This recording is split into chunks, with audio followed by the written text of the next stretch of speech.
viewers, welcome to my next video. आज ਦੀ video ਇੰਟਰਡਿਸਪਲਿਨਰੀ course ਜਾਂ ਮਲਟੀਡਿਸਪਲਿਨਰੀ course reading poetry semester 2 ਦੇ students ਜੋ NEP ਦੇ ਅਕੋਰਡਿੰਗ ਕਰ ਰਹੇ ਹੈ ਗ੍ਰੈਜੂਏਸ਼ਨ ਤਾਂ ਉਹਨਾਂ ਲਈ ਰੀਡਿੰਗ ਪੋਇਟਰੀ IDC ਜੋ ਹੈ ਉਹਦੀਆਂ ਸ਼ਾਰਟ ਨੋਟਸ ਦੇ ਲਈ ਲਿਟਰੇਰੀ ਟਰਮਸ ਮੈਂ ਸ਼ਾਰਟ ਕਰਕੇ ਤਿਆਰ ਕੀਤੀਆਂ ਬੱਚੇ ਤੁਸੀਂ ਦੇਖ ਸਕਦੇ ਹੋ ਤਾਂ ਕਿਸ ਤਰੀਕੇ ਨਾਲ ਐਕਸਪਲੇਨ ਕਰਨਾ ਹੈ ਪਹਿਲਾਂ ਮੀਨਿੰਗ ਦੈਨ ਐਗਜ਼ਾਮਪਲਸ ਸਭ ਤੋਂ ਪਹਿਲਾਂ ਜਿਹੜੀਆਂ ਤੁਹਾਡੀਆਂ ਦੋ ਪੋਇਮਸ ਹੈ ਸੈਕਸ਼ਨ B ਦੇ ਵਿੱਚ ਬੇਟਾ where the mind is without fear and ਪੀਪਾਸ ਸੌਂਗ ਇਹ ਆਲਰੇਡੀ ਅਪਲੋਡਿਡ ਹੈ ਇਹਦਾ ਵਰਡ ਟੂ ਵਰਡ ਮੀਨਿੰਗ ਠੀਕ ਹੈ ਜੀ then hand written notes of summary ਇਹ ਆਲਰੇਡੀ ਅਪਲੋਡਿਡ ਹੈ ਅਤੇ ਪਲੇਲਿਸਟ ਦੇ ਵਿੱਚ ਐਡ ਕੀਤੇ ਹੋਏ ਹੈ ਤੁਸੀਂ ਦੇਖ ਸਕਦੇ ਹੋ ਤਾਂ ਹੁਣ ਸ਼ੋਰਟ ਨੋਟਸ ਲਈ ਜੋ ਤੁਹਾਡੇ ਟੋਟਲ 11 ਮਾਰਕਸ ਦੇ ਆਣੇ ਹੈ ਉਹਦੇ ਲਈ ਲਿਟਰੇਰੀ ਟਰਮਸ ਕਿਸ ਤਰੀਕੇ ਨਾਲ ਆ ਸਕਦੀਆਂ ਹੈ ਅਤੇ ਕਿਸ ਤਰੀਕੇ ਨਾਲ ਤੁਸੀਂ ਲਿਖਣੀ ਹੈ ਪੇਪਰ ਦੇ ਵਿੱਚ ਉਹ ਮੈਂ ਤੁਹਾਡੇ ਨਾਲ ਡਿਸਕਸ ਕਰੂੰਗੀ ਸਭ ਤੋਂ ਪਹਿਲਾਂ ਹੈ ਐਲੀਟਰੇਸ਼ਨ ਸਭ ਤੋਂ ਪਹਿਲੀ ਟਰਮ ਹੈ ਤੁਹਾਡੀ alliteration alliteration is a repetition of same sound at start of a series of words in succession ਮਤਲਬ ਕਿਸੇ ਵੀ ਸੈਂਟੈਂਸ ਦੇ ਵਿੱਚ series of words in succession ਮਤਲਬ ਸੈਂਟੈਂਸ ਕਿਸੇ ਵੀ ਸੈਂਟੈਂਸ ਦੇ ਵਿੱਚ ਜਦੋਂ ਵਰਡਸ ਰਿਪੀਟ ਹੁੰਦੇ ਹੈ ਸੇਮ ਸਾਊਂਡ ਰਿਪੀਟ ਹੁੰਦੀ ਹੈ ਸਾਊਂਡ ਰਿਪੀਟ ਦੇਖਣੀ ਹੈ ਬੇਟਾ ਅਸੀਂ ਤਾਂ ਉਹਨੂੰ ਕੀ ਕਹਿੰਦੇ alliteration it is a popular device ਹੁਣ ਜਿੰਨੀਆਂ ਵੀ ਅਸੀਂ ਡਿਵਾਈਸਿਸ ਪੜ੍ਹ ਰਹੇ ਹਾਂ ਉਹ ਸਾਰੀਆਂ ਲਿਟਰੇਰੀ ਡਿਵਾਈਸ ਹੈ ਪੋਇਟਿਕ ਡਿਵਾਈਸ ਹੈ ਤਾਂ ਪੋਪੂਲਰ ਡਿਵਾਈਸ ਹੈ ਪੋਇਟਰੀ ਦੇ ਵਿੱਚ ਇਟ ਅਪਲਾਈਡ ਟੂ ਕੌਂਸਨੈਂਟ ਸਾਊਂਡਸ ਤਾਂ ਇਹ ਮੇਨਲੀ ਕਿਸ ਸਾਊਂਡ ਦੀ ਰੈਪੀਟੇਸ਼ਨ ਬਾਰੇ ਗੱਲ ਕਰਦੇ consonant sound it provides rhythm to poetry ਅਤੇ ਐਲੀਟਰੇਸ਼ਨ ਕਿਸ ਚੀਜ਼ ਲਈ ਹੈਲਪ ਕਰਦਾ ਪੋਇਟਰੀ ਨੂੰ ਰਿਦਮ ਦਿੰਦਾ ਹੈ ਐਗਜ਼ਾਮਪਲ ਤੁਸੀਂ ਇਸ ਤੋਂ ਬਾਅਦ ਜਰਨਲ ਮੀਨਿੰਗ ਦੱਸਤਾ ਉਹਦੀ ਇੰਪੋਰਟੈਂਸ ਦੱਸਤੀ ਇੱਕ ਲਾਈਨ ਦੇ ਵਿੱਚ ਉਸ ਤੋਂ ਬਾਅਦ ਤੁਸੀਂ ਐਗਜ਼ਾਮਪਲ ਦੇ ਦੇਣੀ ਹੈ ਜਿਹੜੀ ਵੀ ਤੁਹਾਨੂੰ ਐਗਜ਼ਾਮਪਲ ਯਾਦ ਹੁੰਦੀ ਹੈ ਮੈਂ ਇੱਥੇ ST ਕਾਲਜ ਦੀ poem rime of the ancient mariner ਦੇ ਵਿੱਚੋਂ ਇਹ ਲਾਈਨਸ ਲਿੱਤੀਆਂ ਹੈ the fair breeze blew the white foam flew the furrow followed free the ਫ ਮਤਲਬ ਫ ਸਾਊਂਡ ਜੋ ਹੈ ਰਿਪੀਟ ਹੋ ਰਹੀ ਹੈ ਜਿਹੜੀ ਕਿ ਕੌਂਸੋਨੈਂਟ ਸਾਊਂਡ ਹੈ ਤਾਂ ਉਹਨੂੰ ਕਹਿੰਦੇ ਐਲੀਟਰੇਸ਼ਨ ਬਹੁਤ ਇੰਪੋਰਟੈਂਟ ਹੈ ਇਨ ਫਿਊਚਰ ਕੋਈ ਵੀ ਕੰਪੀਟੀਟਿਵ ਐਗਜ਼ਾਮ ਦਿਓਗੇ ਇਸ ਤਰ੍ਹਾਂ ਦੀਆਂ ਟਰਮਸ ਤੁਹਾਨੂੰ ਆਬਜੈਕਟਿਵ ਟਾਈਪ ਕੁਐਸਚਨਸ ਦੇ ਵਿੱਚ ਦੇਖਣ ਨੂੰ ਮਿਲਣਗੀਆਂ ਠੀਕ ਹੈ ਆਬਜੈਕਟਿਵ ਟਾਈਪ ਕੁਐਸਚਨ ਦੇ ਵਿੱਚ ਆ ਜਾਂਦਾ ਬੱਚੇ ਕਿ ਲਾਈਨ ਦੇ ਵਿੱਚ ਦੱਸੋ ਕਿਹੜੀ ਲਿਟਰੇਰੀ ਡਿਵਾਈਸ ਵਰਤਿਆ ਗਿਆ Allusion is an indirect reference to some event, place or artistic work.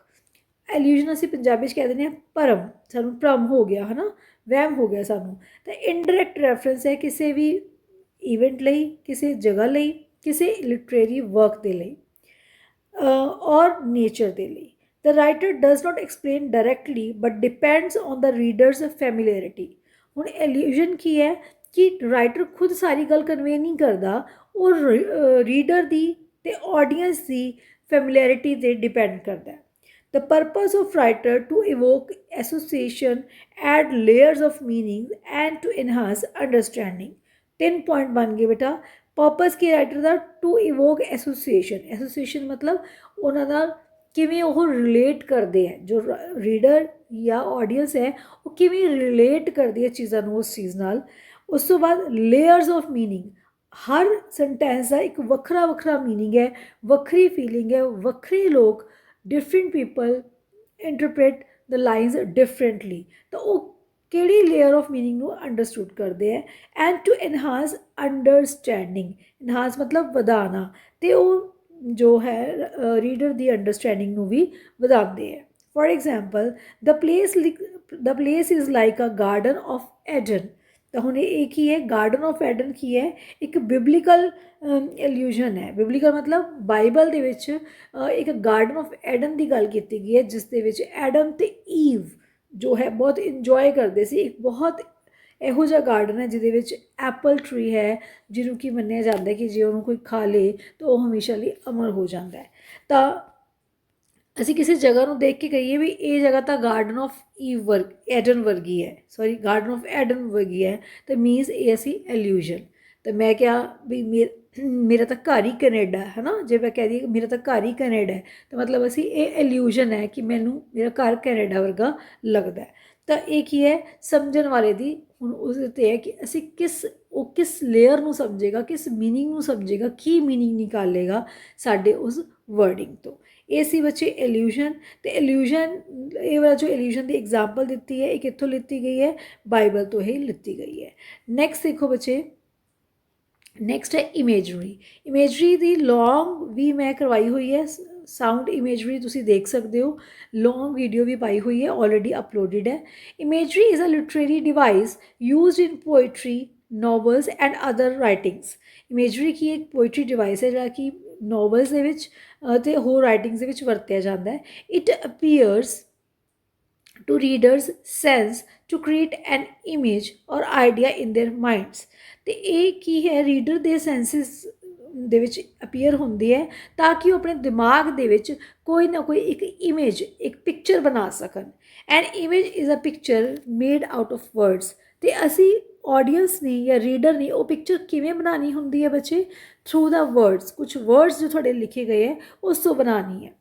The imagery aims at readers' sense of taste, smell, touch, hearing or sight। जो साडियां पंजों senses है जिहड़ी imagery है इस ते वर्क करती है। Through clear use of language ਨੂੰ ਸਹੀ ਤਰੀਕੇ ਨਾਲ ਲਿਖਦੇ ਹੋਏ ਇਮੇਜਰੀ ਸਾਡੀਆਂ ਪੰਜੋਂ ਸੈਂਸਿਸ ਨੂੰ ਅਫੈਕਟ ਕਰਦੀ ਹੈ। ਫੋਰ ਐਗਜ਼ਾਮਪਲ, ਰੋਬਰਟ ਫਰੋਸਟ ਦੀ ਜੋ ਪੋਇਮ ਹੈ stopping by woods on a snowy evening, ਉਸ ਦੀ ਲਾਈਨ ਹੈ the woods are lovely dark and deep and miles to go before I sleep and miles to go before I sleep. ਮਤਲਬ ਹੁਣ ਇੱਥੇ woods are lovely dark and deep, ਤੁਸੀਂ imagine ਕਰ ਸਕਦੇ ਹੋ ਕਿ ਜੋ ਵੁਡਸ ਹੈ, ਜੋ ਜੰਗਲ ਹੈ, ਬਹੁਤ ਘਣੇ ਹੈ, ਬਹੁਤ ਸੰਘਣੇ ਜੰਗਲ ਹੈ, ਬਹੁਤ ਹਨੇਰਾ ਉੱਥੇ, ਠੀਕ ਹੈ। And miles to go before I sleep, ਅਤੇ ਸੌਣ ਤੋਂ ਪਹਿਲਾਂ ਤੁਸੀਂ ਇਮੇਜਿਨ ਕਰ ਸਕਦੇ ਹੋ ਅਸੀਂ ਦੂਰ, ਮੀਲਾਂ ਦੂਰ ਜਾਣਾ ਹੈ। ਜਦੋਂ ਅਸੀਂ ਕਿਸੇ ਵਰਡਿੰਗ ਨੂੰ ਪੜ੍ਹ ਕੇ ਆਪਣੇ ਮਨ ਦੇ ਵਿੱਚ ਕੋਈ ਪਿਕਚਰ ਬਣਾ ਲੈਂਦੇ ਹਾਂ, ਇਮੇਜ ਬਣਾ ਲੈਂਦੇ ਹਾਂ, ਦੈਟ ਇਜ਼ ਕਾਲਡ ਇਮੇਜਰੀ। ਤਾਂ ਬੱਚੇ 2 ਮਾਰਕਸ ਦੇ ਲਈ ਮੋਰ ਦੈਨ ਸਫੀਸ਼ੀਐਂਟ ਹੈ। ਮੀਨਿੰਗ, ਦੈਨ ਉਸ ਤੋਂ ਬਾਅਦ ਉਹਦੇ ਫਾਇਦੇ, ਕਿਉਂ ਕੀਤਾ ਗਈ ਹੈ, ਟਰਮ ਕੀ ਹੈਲਪ ਕਰਦੀ ਹੈ, ਉਸ ਤੋਂ ਬਾਅਦ ਜੋ ਹੈ ਐਗਜ਼ਾਮਪਲ। ਦੈਨ ਹੈ symbol. The word symbol has been taken from Greek word symbolism, means to compare or throw together। किसी चीज़ ਨੂੰ ਇਕੱਠੇ ਰੱਖਣਾ, throw together मतलब ਇਕੱਠੇ ਰੱਖਣਾ, means compare करना, तुलना करना। A symbol is one thing used to stand or represent another thing। symbol ਕੀ ਹੈ, ਜੋ represent ਕਰਦੀ ਹੈ ਦੂਸਰੀ ਚੀਜ਼ ਨੂੰ। ਫੋਰ ਐਗਜ਼ਾਮਪਲ, ਜੇ ਮੈਂ ਨਾਮ ਲਿਆ ਲਾਇਨ, ਸ਼ੇਰ, ਤਾਂ ਸ਼ੇਰ ਆਪਣੇ ਆਪ 'ਚ ਕਾਹਦਾ ਸਿੰਬਲ ਹੈ ਬੱਚੇ, ਸਟਰੈਂਥ ਦਾ, ਕਰੇਜ ਦਾ, ਸ਼ਕਤੀ ਦਾ, ਠੀਕ ਹੈ। ਮੈਂ ਕਿਹਾ ਕ੍ਰੋਸ, ਕ੍ਰੋਸ ਕਾਹਦਾ ਸਿੰਬਲ ਹੈ, ਦੈਟ ਇਜ਼ ਕ੍ਰਿਸਚੈਨਿਟੀ, ਠੀਕ ਹੈ। ਮੈਂ ਤੁਹਾਡੇ ਕੋਲੋਂ ਕੋਈ ਵੀ ਇਹੋ ਜਿਹਾ ਨਾਮ ਲਿੱਤਾ, ਫਲਾਰ, ਠੀਕ ਹੈ, ਗ੍ਰੀਨਰੀ, ਤਾਂ ਇਹ ਕਿਸ ਚੀਜ਼ ਦੇ ਸਿੰਬਲ ਹੈ, ਗ੍ਰੀਨਰੀ ਦਾ ਸਿੰਬਲ ਆਫ ਪੀਸ, ਠੀਕ ਹੈ, ਤਾਂ ਪ੍ਰੋਸਪੈਰਿਟੀ। ਤਾਂ there are different types of symbol, ਬਹੁਤ ਸਾਰੇ ਸਿੰਬਲ ਹੈ ਇੰਗਲਿਸ਼ ਦੇ ਵਿੱਚ, ਜਿਸ ਤਰ੍ਹਾਂ ਯੂਨੀਵਰਸਲ ਸਿੰਬਲ ਜਿਹੜੇ ਕਿ ਹਰ ਜਗ੍ਹਾ 'ਤੇ ਸੇਮ ਹੀ ਹੈ, ਠੀਕ ਹੈ। ਜੇ ਅਸੀਂ ਕਹੀਏ ਪਾਣੀ ਕਿਸ ਚੀਜ਼ ਦਾ ਸਿੰਬਲ ਹੈ, ਜਿਸ ਨੂੰ ਅਸੀਂ ਪਵਿੱਤਰ ਮੰਨਦੇ ਹਾਂ, ਅੱਗ ਕਿਸ ਚੀਜ਼ ਦਾ ਸਿੰਬਲ ਹੈ, ਐਂਗਰ ਦਾ, ਉਹਨੂੰ ਵੀ ਅਸੀਂ ਪੂਜਾ ਵੀ ਕਰਦੇ ਹਾਂ। ਉਹ ਮਤਲਬ ਯੂਨੀਵਰਸਲ ਸਿੰਬਲ ਜਿਹੜੇ ਹਰ ਜਗ੍ਹਾ 'ਤੇ ਸੇਮ ਰਹਿੰਦੇ ਹੈ। Then conventional symbol, personal symbol ਜਿਹੜੇ ਅਸੀਂ ਆਪਦੇ ਵੱਲੋਂ ਕ੍ਰੀਏਟ ਕੀਤੇ ਗਏ ਹੈ। ਕਲਰ ਸਿੰਬਲਸ, ਹਰ ਕਲਰ ਕੁਛ ਨਾ ਕੁਛ ਸਿੰਬੋਲਿਕ ਉਹਦਾ ਜਿਹੜਾ ਇੰਪੋਰਟੈਂਸ ਹੈ। ਦੈਨ ਨੇਚਰ ਸਿੰਬਲ, ਕੁਦਰਤ ਵੀ ਜਿਹੜੀ ਹੈ, ਕੁਦਰਤ ਦੇ ਅਲੱਗ-ਅਲੱਗ ਐਸਪੈਕਟ ਹੈ, ਉਹ ਅਲੱਗ-ਅਲੱਗ ਜਿਹੜੇ ਹੈਗੇ ਸਾਡੇ ਲਈ ਸਿੰਬਲਸ ਹੈਗੇ ਹੈ, ਚਿੰਨ੍ਹ ਹੈਗੇ ਹੈ। ਤਾਂ ਇਹ ਸੀ ਬੱਚੇ ਸਿੰਬਲ। ਨੈਕਸਟ ਟਰਮ ਹੈ ਐਲੀਜੀ। ਐਲੀਜੀ ਇਜ਼ ਅ ਲਿਰਿਕ ਪੋਇਮ। ਲਿਰਿਕ ਮਤਲਬ ਜੋ ਲਾਇਰ ਦੀ ਹੈਲਪ ਨਾਲ ਇੱਕ ਮਿਊਜ਼ੀਕਲ ਇੰਸਟਰੂਮੈਂਟ ਹੈ ਬੋਲੀ ਜਾਂਦੀ ਹੈ। It is a song of mourning. Mourning ਮਤਲਬ ਦੁੱਖ, ਤਕਲੀਫ, ਦਰਦ ਦਾ ਗੀਤ ਹੈ। A poem of lament for the death of a particular person. Lament ਮਤਲਬ ਅਸੀਂ ਦੁੱਖ ਮਨਾਉਂਦੇ ਹਾਂ, ਦਰਦ ਮਨਾਉਂਦੇ ਹਾਂ, ਕਿਹਦੇ ਲਈ, ਇੱਕ ਪਰਟੀਕੂਲਰ ਪਰਸਨ ਦੇ ਲਈ ਜਿਹਦੀ ਡੈਥ ਹੋ ਚੁੱਕੀ ਹੈ। An elegy is an almost a serious type of poem. ਤਾਂ ਕਿਸ ਤਰ੍ਹਾਂ ਦੀ ਪੋਇਮ ਹੈ, ਇੱਕ ਸੀਰੀਅਸ ਟਾਈਪ ਆਫ ਪੋਇਮ ਹੈ। ਐਂਡ ਸਬਜੈਕਟਿਵ, ਸਬਜੈਕਟਿਵ ਮਤਲਬ ਉਸ ਪਰਸਨ ਦੇ, ਜੋ ਇਸ ਨੂੰ ਲਿਖ ਰਿਹਾ ਹੈ, ਉਹਦੀਆਂ ਆਪਦੀਆਂ, ਉਸ ਪਰਸਨ ਦੀਆਂ ਆਪਣੀਆਂ ਫੀਲਿੰਗਸ ਹੈ ਇਸ ਦੇ ਵਿੱਚ, ਜੋ ਜਿਸ ਦੇ ਪ੍ਰਤੀ ਉਹ ਲਿਖ ਰਿਹਾ ਹੈ। ठीक है जी। It is written in conventional language expressing feelings of grief. Conventional मतलब जो पुरातन लैंग्वेज है ਉਹਦੇ ਅਕੋਰਡਿੰਗ ਜੋ रूल्स रेगुलेशन है लिखी जाती है ये तो एक्सप्रैस की करती है फीलिंग ऑफ ग्रीफ। ग्रीफ मतलब दर्द, ग्रीफ फीलिंग्स मतलब दर्द की भावना ਨੂੰ एक्सप्रैस करती है। फॉर एग्जाम्पल बहुत इंपॉर्टेंट एग्जाम्पल है लॉर्ड टेनिसन ने मेमोरियम लिखा एन एलेजी। उस तो बाद वॉल्ट विटमैन ने ओ कैप्टन माई कैप्टन ये एलेजी लिखी। तो किसी की मौत ते लिखी गई कविता जिहड़ी कि उन्होंने याद करती है उहदे ट्रेट्स नूं याद करती है उहदी परसनैलिटी नूं याद करती है that is called elegy. The ballad, ballad is a type of verse adopted for singing और रेसिटेशन। एक इहो जी वर्स है, इहो जी कविता है जिहड़ी कि किस लिए अडॉप्ट की जाती है, गीत गाने ਲਈ ਤੇ रिसाइट करने ਲਈ। इट प्रेजेंट्स अ ड्रामेटिक और एक्साइटिंग एपीसोड इन नरेटिव फॉर्म। एक ही है ड्रामेटिक ਤੇ एक्साइटिंग एपीसोड्स ਹੁੰਦੇ ਹੈ ਜਿਹਨੂੰ ਕਿ ਕਹਾਣੀ ਨੂੰ ਨਰੇਟ ਕੀਤਾ ਜਾਂਦਾ ਹੈ, ਸੁਣਾਇਆ ਜਾਂਦਾ ਹੈ। It is half way between lyric and epic. Lyric बहुत छोटी पोएम है तो एपिक बहुत वड्डी पोएम है। तो बैलेड उहदे विचकार दा जिहड़ा हैगा एक टाइप ऑफ पोइट्री है, जॉनर ऑफ पोइट्री है, एक फॉर्म ऑफ पोइट्री है, पोइट्री दी एक किस्म है। The stanza is formed by 4 lines. 4 line का स्टैंजा हुंदा है बैलेड दे विच बेटा। The first and third line having 8 syllables and second and fourth line having 6 syllables। पहली ते तीजी लाइन दे ठीक है किन्ने syllables होंगे 8 syllables, पर दूजी ते चौथी लाइन दे किन्ने किन्ने syllables होंगे 6 syllables। syllables मतलब meaning words which is meaningful in itself.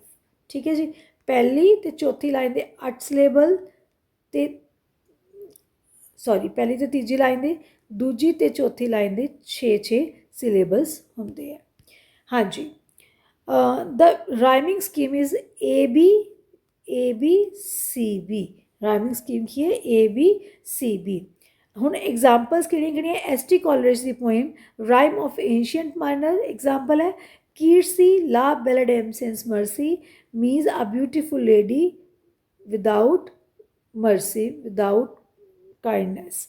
The next बच्चे टर्म रहेगी हाइपरबोली एंड अंडरस्टेटमेंट। हाइपरबोली मतलब जो ए फिगर ऑफ स्पीच है, hyperbole is a figure of speech that involves N intentional exaggeration.